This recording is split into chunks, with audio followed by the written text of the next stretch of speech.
বাংলাদেশের যে জিনিসগুলো আমাকে সবচেয়ে বেশি অবাক করেছে তার মধ্যে অন্যতম হচ্ছে মহিষের দুধের তৈরি দই। আসলে এই দইটার চেয়ে এর তৈরির প্রসেস আর প্রাচীন হাটের মতো বিক্রি করার দৃশ্যই আমাকে বেশি অবাক করেছে। সম্ভবত আমার ভ্রমণে ভিন্ন এক মাত্রা যোগ করতেই এবারে আমি এসেছি জামালপুর জেলার বকশীগঞ্জ উপজেলায়। মহিষের দুধ এবং তার থেকে কিভাবে দই তৈরি হয় সেই প্রসেস জানার আগ্রহ থেকে আমি চলে এসেছি এই বকশীগঞ্জের কয়েকটা গ্রামে। আমি ঘুরেছি, দেখেছি মহিষের দুধ থেকে দই আসলে কিভাবে তৈরি করা হয়। এই পুরো প্রসেসটাই আমার কাছে একটু ব্যতিক্রম মনে হয়েছে। আমার কাছে মনে হয়েছে যেন সাধারণত আমরা দই যেগুলো খাই, গরুর দুধের দই, সেটার থেকে এটার প্রসেস সম্পূর্ণ ব্যতিক্রম। আর এই চরাঞ্চলের মানুষ, এই জামালপুরের বকশীগঞ্জ এলাকার মানুষ বিশেষ করে, তারা মহিষ পালন করেন প্রচুর পরিমাণে এবং প্রত্যেকটা বাড়িতেই কম বেশি একটা দুইটা মহিষ আমি দেখেছি। গরু যাদের আছে তাদেরও মহিষ আছে, যাদের গরু নাই তাদের শুধু মহিষ আছে, এরকম আমি দেখেছি।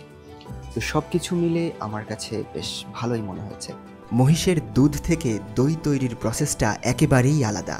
জিনিসটা এতটাই ভিন্নধর্মী যে প্রসেসটা জানলে চমকে উঠতে পারেন আপনি। সেই প্রসেসটা দেখতেই পৌঁছেছি বকশীগঞ্জের বগারচর গ্রামে।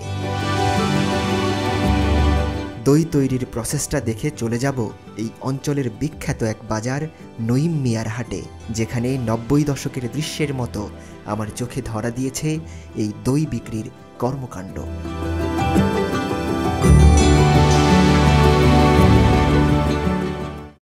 সকাল ৭টা। রাকিবুলকে সাথে নিয়ে আমি বেরিয়েছি গ্রামের রাস্তায়।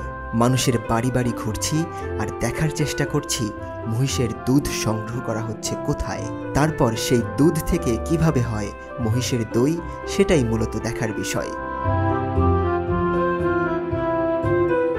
বগারচর গ্রামটাতে ঘুরতে ঘুরতে একটা জিনিস উপলব্ধি করলাম আমি, আর তা হলো প্রায় প্রত্যেকটা বাড়িতে গরু থাকলে কিংবা না থাকলেও অন্তত একটা মহিষ থাকবেই। আর সেটা শুধু এই বগারচর গ্রাম নয়, বরং আশপাশের প্রায় সব গ্রামেরই চিত্র। বেশ খানিকক্ষণ বিভিন্ন বাড়িতে ঘুরেছি, দেখেছি মহিষের দল। সবশেষে একটা বাড়িতে পাওয়া গেল মহিষের দুধ সংগ্রহের দৃশ্য। সংগৃহীত এই দুধ থেকেই তৈরি হবে মহিষের দই, কিন্তু সেটা এক ভিন্ন কায়দায়। মহিষের দুধের দই তৈরির জন্য সবচেয়ে বেশি প্রয়োজন মাটির পাতিল। সবার আগে সেগুলো আগুনের তাপ দিয়ে নিতে হবে, তারপর ধুয়ে ফেলতে হবে পরিষ্কার পানিতে। মহিষের দুধ প্রাকৃতিকভাবেই নাকি খানিকটা গরম থাকে, সদ্য সংগৃহীত দুধ, তাই সবার আগে কিছুক্ষণ ঠান্ডা করতে হবে। দুধ ঠান্ডা হলে কোনো রকম আগুনের তাপ কিংবা জাল করা ছাড়াই ঢেলে দেওয়া হয় মাটির পাতিলের মধ্যে। এরপর অপেক্ষার পালা। কি অবাক হওয়ার মতো কথা না? একেবারে টাটকা দুধ, কোনো প্রকার জাল না করলে আবার দই হবে কিভাবে? আমিও অবাক হয়েছিলাম, তাই শুরুতেই বলেছিলাম এই প্রসেস আমাকে অবাক করেছে। মাটির পাতিলে মহিষের এই কাঁচা দুধই ঢেকে নিরাপদ স্থানে রাখা হয়। এরপর গরমের সময় প্রায় ১.৫ দিন মতো লেগে যায় এই দই জমতে। মহিষের দুধের দই নিয়ে আরেকটা ইন্টারেস্টিং ফ্যাক্ট হচ্ছে, এই দই তৈরিতে কোনো প্রকার চিনির ব্যবহার হয় না। কাজেই এটা শতভাগ টক দই, যেটা প্রত্যেকটা মানুষের শরীরের জন্য অত্যন্ত উপকারী। বিশেষ করে পেটের জন্য তো ভালোই।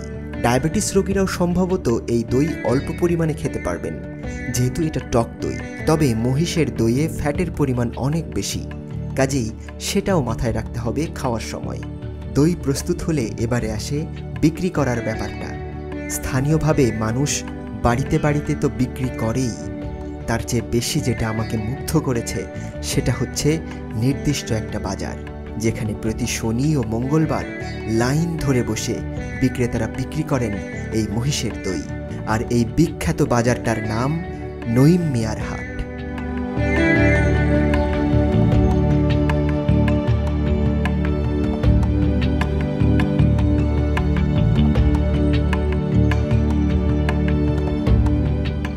জামালপুরের বকশীগঞ্জে অবস্থিত নঈম মিয়ার হাট, যেটা বিখ্যাত একটা হাট। এইখানে আশপাশ গ্রামের মানুষজন তো আসেনি, তার সাথে এই বকশীগঞ্জের উপজেলার বাইরে অন্যান্য উপজেলার মানুষজনও এইখানে আসেন এবং এইখানে এটা বিখ্যাত মহিষের দইয়ের হাট আছে। স্থানীয় মানুষের পদচারণায় মুখরিত হয় এই নঈম মিয়ার হাট। সপ্তাহে 2 দিন, শনিবার এবং মঙ্গলবার এখানকার হাটবার থাকে। নঈম মিয়ার হাটটি সম্ভবত 1880 সালের দিকে চালু হয়। শত বছরের পুরনো এই গ্রামীণ হাটে সেই ঐতিহ্য এখনও দেখা যায়, যার অবস্থান জামালপুর জেলার বকশীগঞ্জ উপজেলায়, যেখানে মাথায় করে বিভিন্ন পণ্য বিক্রি করতে নিয়ে আসেন গ্রামের মানুষ। সাজিয়ে বসেন পণ্যের পসরা। গরু মহিষ থেকে শুরু করে নিত্য প্রয়োজনীয় সকল কিছুই পাওয়া যায় এখানে।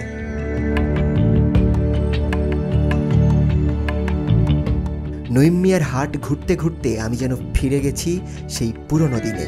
হাটের মধ্যে বাঁশ দিয়ে তৈরি নানান জিনিসপত্র নজর কেড়েছে আমার।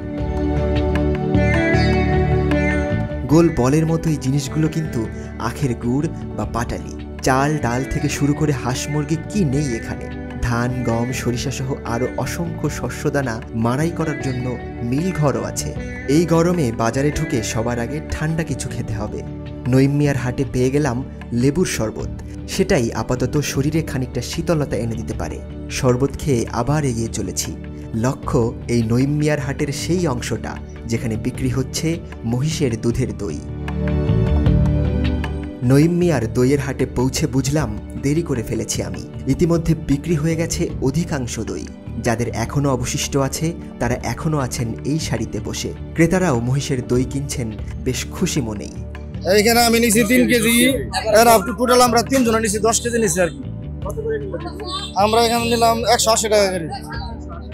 প্রথমে বিক্রি হয়েছে 160-70 টাকা, এখন 80 টাকা আর কি। শেষের দিকে চলে আসছে। আমরা প্রায় সময় আমরা আসি এখানে নেই। ঐতিহ্যবাহী বাজার এবং আমাদের জন্মলগ্ন থেকে যারা পুরাতন গার্জিয়ান যারা ছিল, দাদা নানা, তারাও খেয়ে গেছে, আমরা খেতেছি। শুধু দই কেনার গল্প না, নঈম মিয়ার হাটে শুনেছি দই বিক্রির গল্পও। এক একজন প্রায় 25-30 কেজি করে দই এনেছিলেন বিক্রির জন্য। 10 মিনিটেই বিক্রি করে ফেলেছেন সব দই। 10 মিনিটের মধ্যে আমার দই বিক্রি করা শেষ। এই ভাইরা নিচে 10 কেজি আর ওরা নিচে 10 কেজি, ভাগ করে এইভাবে নিয়ে নিছে। আমার দইয়ের সুনাম মানে আমার দই যদি খালি একজন নেওয়া শুরু করে সিরিয়াল লাগে। নঈম মিয়ার হাটের এই 65 বছর বয়সী চাচা যেন সবার কাছে শ্রদ্ধার পাত্র। তিনিও শোনালেন তার গল্পটা। আমার দাদাই পালছে, আমার বাবাই পালছে, এখন আমি পাললাম, এখন ফিরে আমার পোলাই পালছে। এটাই আমরা ব্যবসা করি। আমরা এটা ছাড়া আর এটা কিনি। এটা দিয়ে হাট চাষও করি। আগে হাল বয়সে গেলে বইবি, এখন সে হাল বই বই না, আগে হালও বয়স। সব আবার টাবার মই হাল কিনছেন সব করছি বইছি। ওইটা বাদ দিয়ে যে এখন খালি তোয়া তোয়া করে খিলালা করে দোয়াই। এই যে এই ব্যবসা। আজ আনছিলাম 30 কেজি। হ্যাঁ, সব দিচ্ছি 180 টাকা কেজি। হ্যাঁ। নঈম মিয়ার দইয়ের হাট থেকে ফিরতে হবে বগারচর। সেখানে পৌঁছে খেয়ে দেখব এই আজব দই। ফেরার পথে আখের রস দেখে লোভ সামলাতে পারলাম না। এখানে বাটিটার মধ্যে আছে মহিষের দই। মহিষের খাঁটি দুধ দিয়ে তৈরি করা যে দইগুলো, যেইগুলো মূলত এই অঞ্চলের, এই জামালপুরের বকশীগঞ্জের এই অঞ্চলে বেশ বিখ্যাত। আমি এখন একটু খেয়ে দেখবো। আর এইগুলা খাওয়ার জন্য স্থানীয়রা মূলত গুড়, লবণ, লেবু এগুলা ব্যবহার করে থাকে। তো আমার কাছে এই দই শুধু খাওয়াটাই যেন বেটার মনে হয়েছে, কোনো কিছু মিক্স না করে। একটা বেশ অন্যরকম স্বাদ। স্বাভাবিক যে দই আমরা খেয়ে থাকি সেরকম স্বাদ না, অনেকটা আলাদা স্বাদ।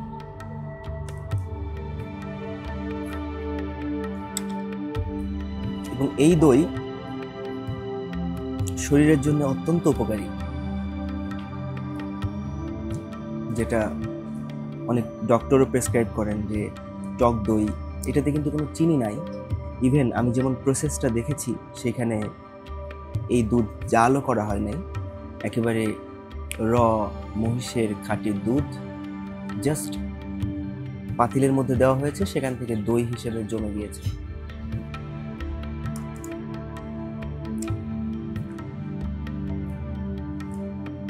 স্বাদটা অনেকের কাছে পছন্দ নাও হতে পারে। যাদের পছন্দ হবে না তারা চাইলে সাথে লেবু আর গুড় মিক্স করে নিতে পারেন, কিংবা চাইলে চিনিও মিক্স করতে পারেন সম্ভবত। প্রতিটা ভ্রমণই আমাকে দেয় ভিন্ন অভিজ্ঞতা। কিছু ভ্রমণ আমাকে দেখায় প্রাকৃতিক সৌন্দর্য, তো কিছু ভ্রমণ আমাকে শেখায় জীবনের গল্প। বকশীগঞ্জের মানুষগুলোর আতিথেয়তা আর তাদের খুব সাধারণ জীবনযাপন এই যাত্রায় আমাকে শিখিয়েছে কিভাবে মানুষের মন জয় করতে হয়। নঈম মিয়ার হাট থেকে শুরু করে বগারচর, ডিগ্রির চর গ্রামগুলো আমার চোখে উন্মুক্ত করে দিয়েছে নতুন এক স্বপ্নের দুনিয়া, যেখানে শুধু মহিষ আর তার দুধের তৈরি দই নয়, আছে স্বপ্ন আর জীবনের গল্প। সেই গল্পগুলো কি কোনোদিন ছুঁতে পারবে আমার মতো লাখো মানুষের হৃদয়?